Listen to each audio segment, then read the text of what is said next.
चलिए अब सीधा आगे बढ़ेंगे, सुनवाते हैं आपको देश के प्रधानमंत्री मोदी की मन की बात। इसरो की सफलताओं का दायरा काफी बड़ा रहा है। बीते 10 वर्षों में ही करीब 460 सैटेलाइट्स लॉन्च की गई हैं और इसमें दूसरे देशों की भी बहुत सारी सैटेलाइट्स शामिल है।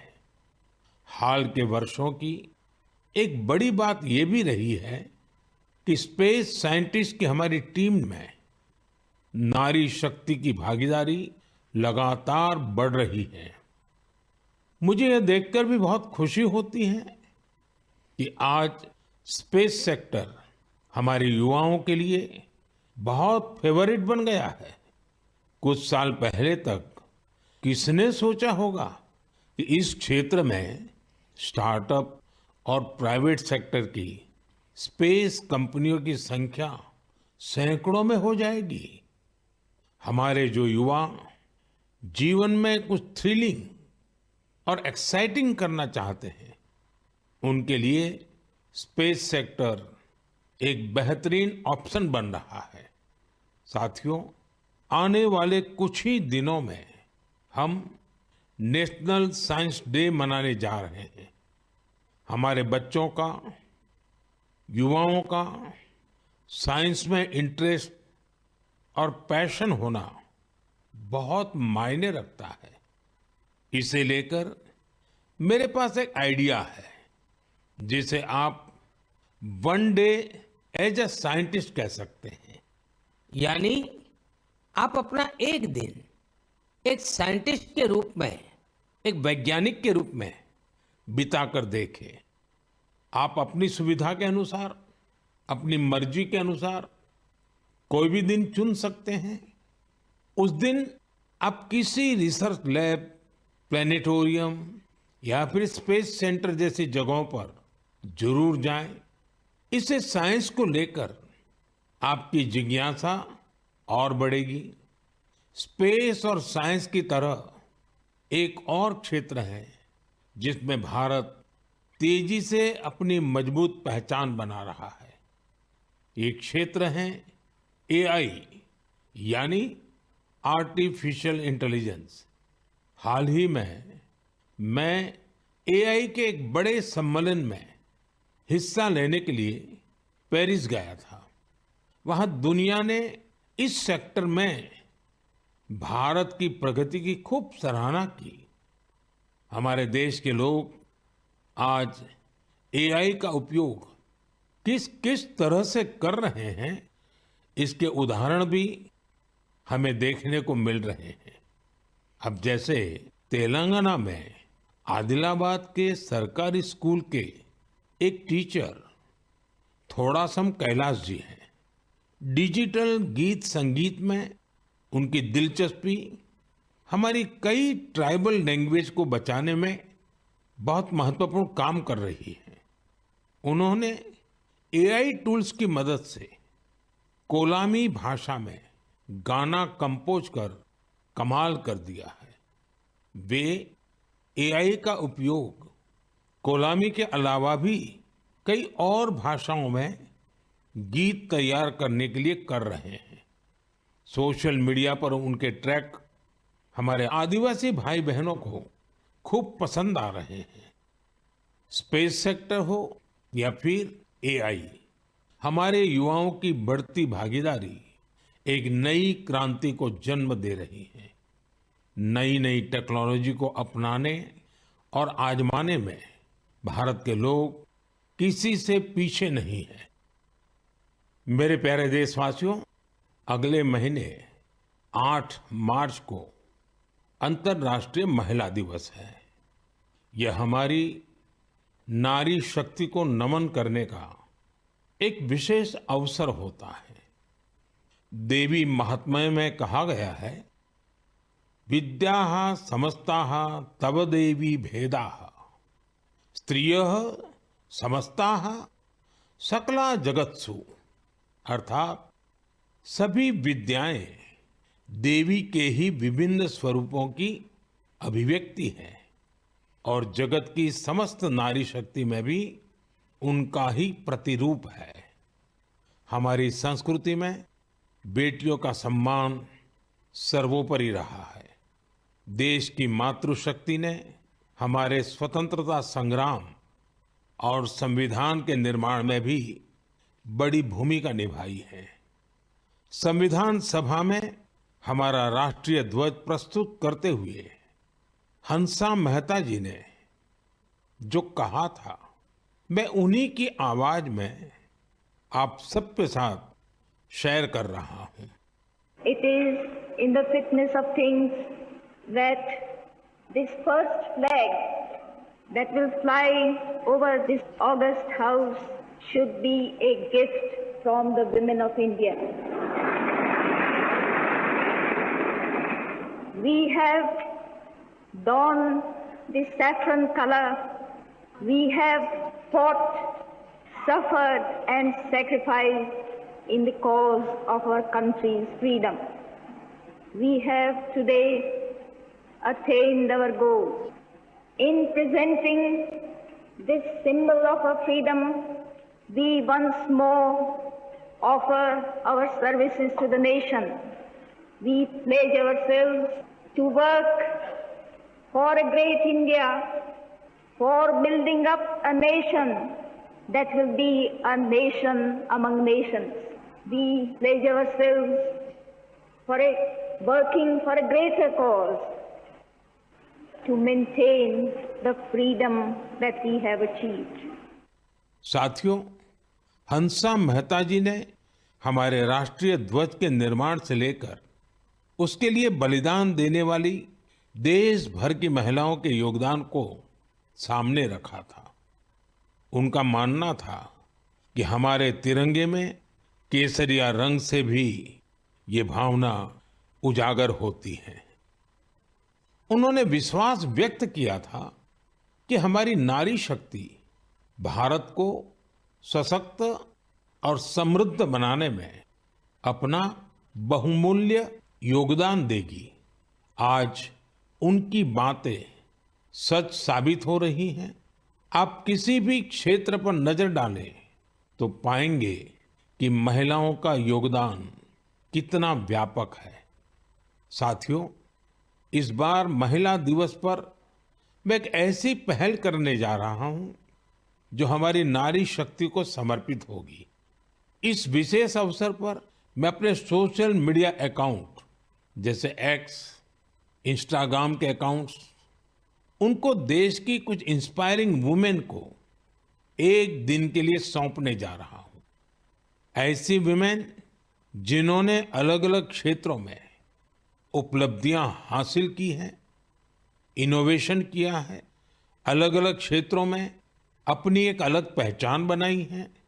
8 मार्च को वो अपने कार्य और अनुभवों को देशवासियों के साथ साझा करेंगी। प्लेटफॉर्म भले ही मेरा होगा, लेकिन वहां उनके अनुभव, उनकी चुनौतियां और उनकी उपलब्धियों की बात होगी।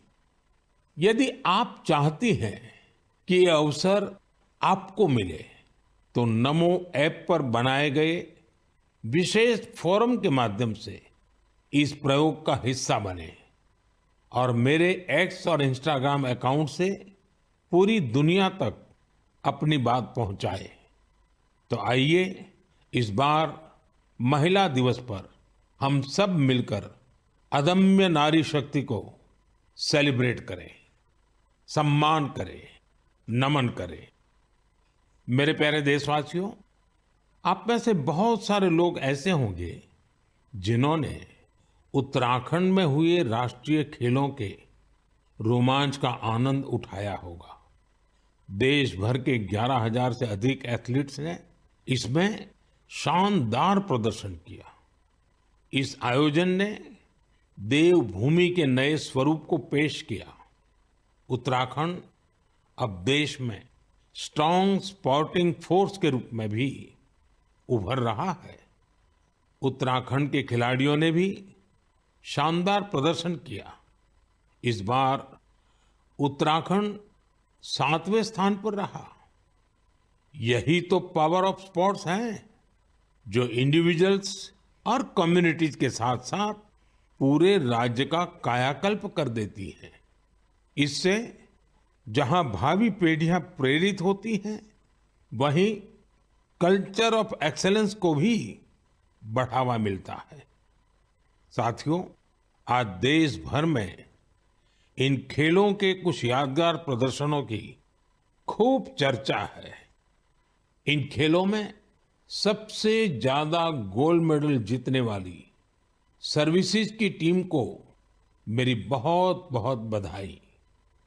राष्ट्रीय खेलों में हिस्सा लेने वाले हर खिलाड़ी की भी मैं सराहना करता हूं। हमारे बहुत से खिलाड़ी खेलो इंडिया अभियान की देन है।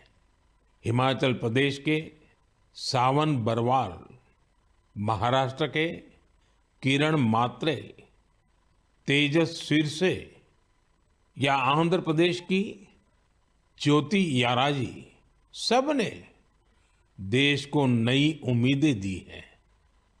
उत्तर प्रदेश के जेवलिन थ्रोअर सचिन यादव और हरियाणा की हाई जंपर पूजा और कर्नाटका की स्विमर धिनिधि दे सिंधु ने देशवासियों का दिल जीता। इन्होंने 3 नए राष्ट्रीय रिकॉर्ड बनाकर सबको चौंका दिया। इस बार के राष्ट्रीय खेलों में टीनेज चैंपियंस, उनका नंबर हैरान करने वाला है।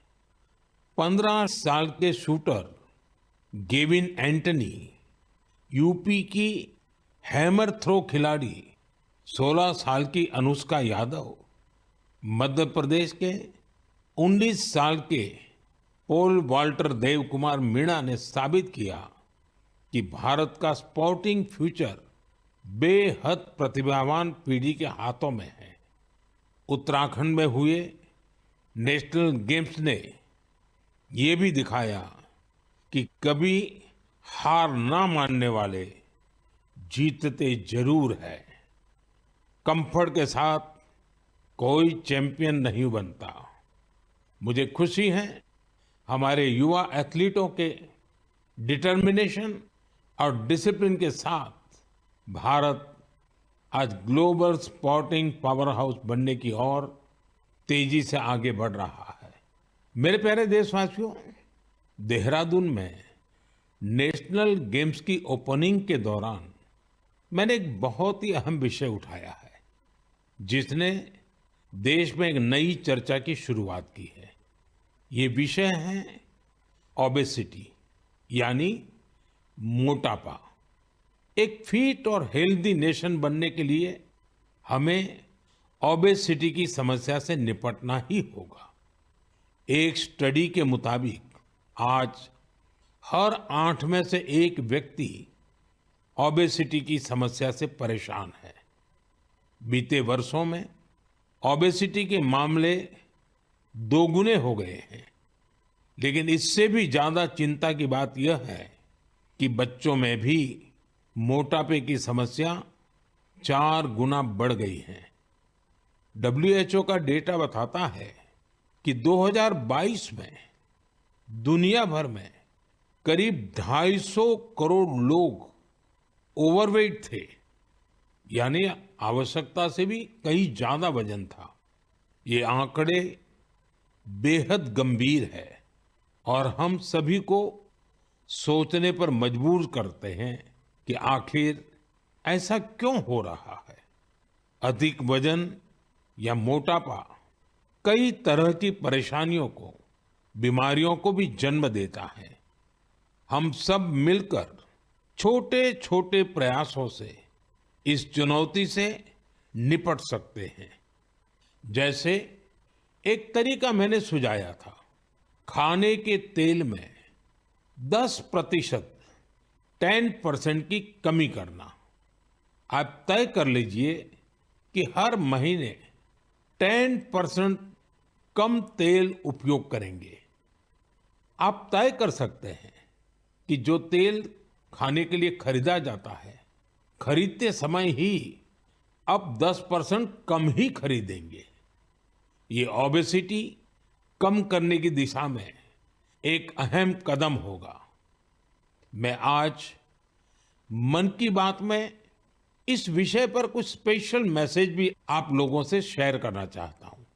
शुरुआत ओलंपिक मेडलिस्ट नीरज चोपड़ा जी से करते हैं, जिन्होंने खुद सफलतापूर्वक ओबेसिटी पर काबू पाकर दिखाया है।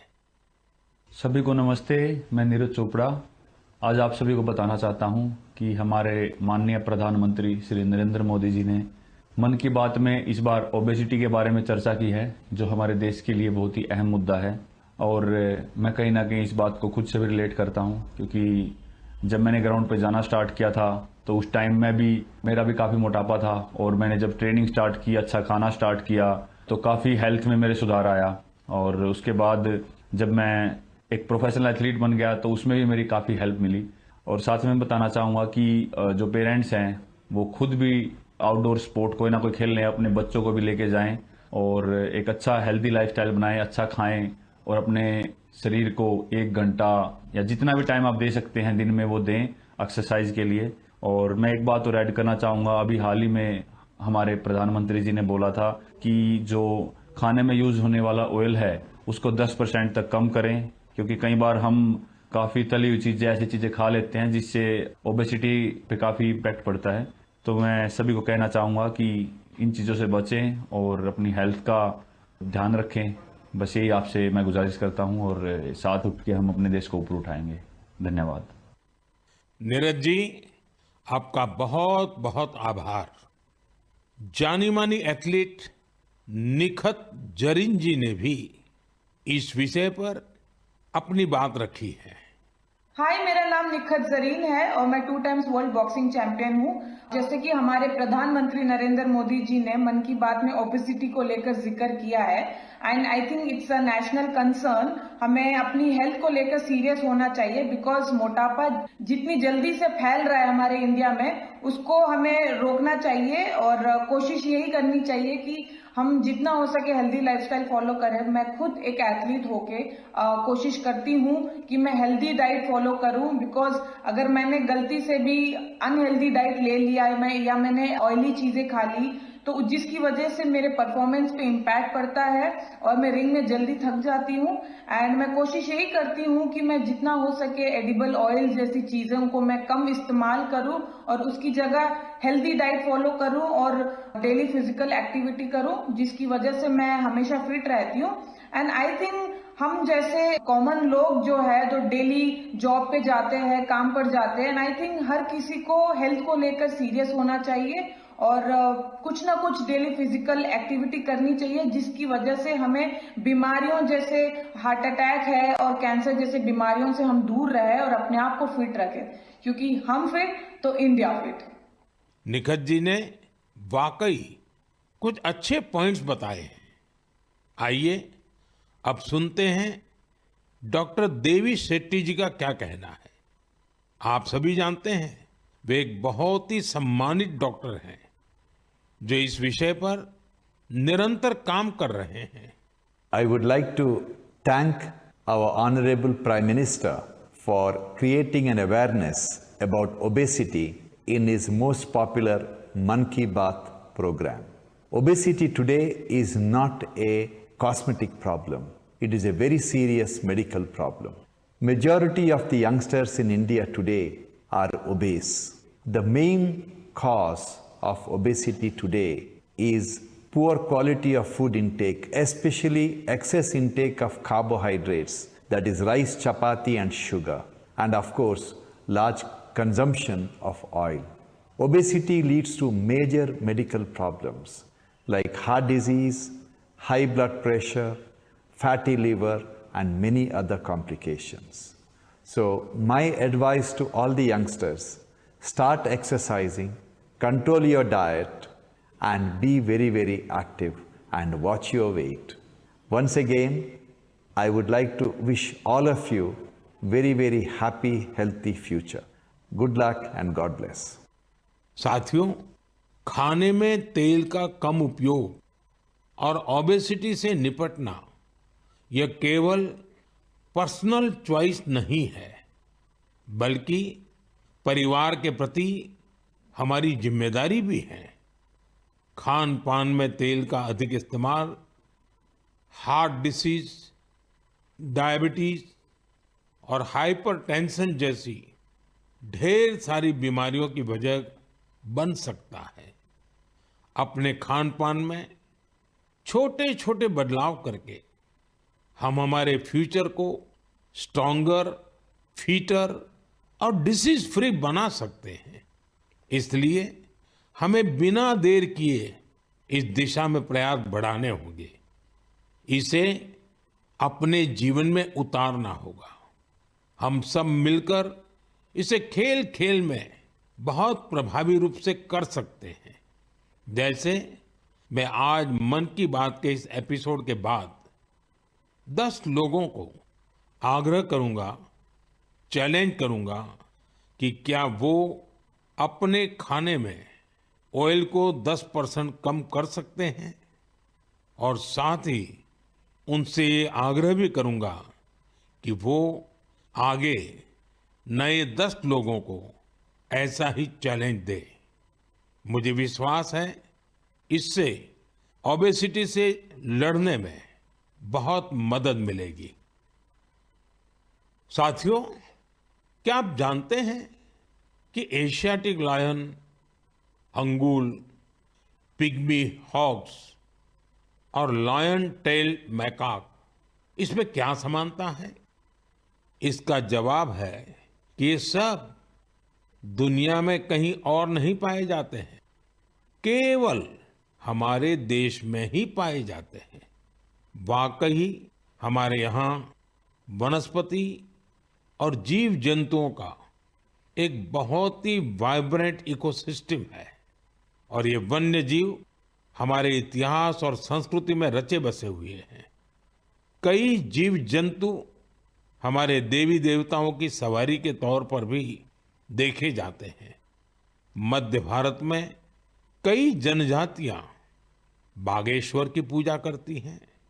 महाराष्ट्र में वाघोबा के पूजन की परंपरा रही है।